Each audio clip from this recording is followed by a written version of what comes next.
Okay. So the color wheel. So but Dr. Macedoni did say that he wouldn't make you guys memorize the electrochemical series. That's what this is. And so like Braden was talking about, we have high spin and low spin ligands, weak field and strong field ligands.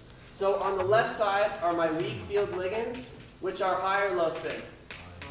High spin, and this is my strong field ligands.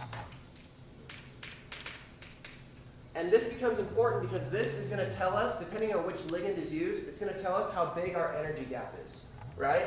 So for weak field ligands, we're going to have a relatively small energy gap. So I drew just an example here.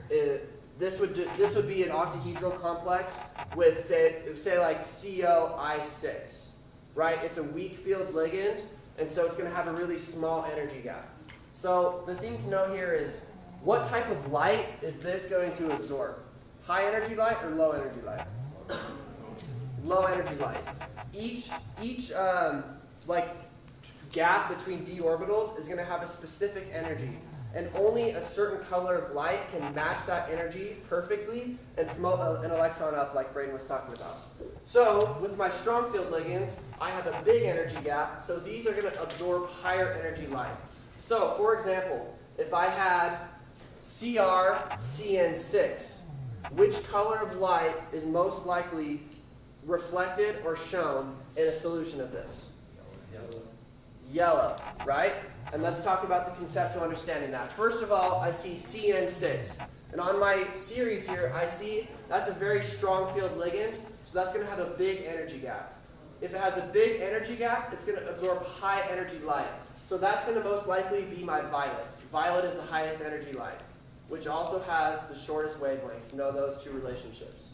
So the highest energy light is violet, and so you just go straight across on the color wheel, and so a solution of that is going to most likely show yellow. And what he could do is give you 3 or 4 of these and have you compare to each other. So let's say I gave you CrBr6, CrH2O6.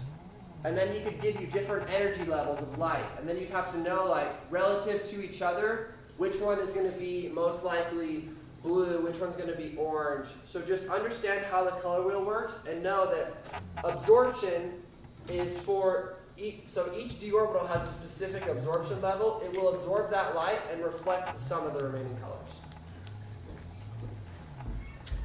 Anyone have any questions on this? This is something I can definitely see being on your exam as well. Good? Okay. And we can stop the video. Yeah. I wanted to make just a couple comments as well. So yes.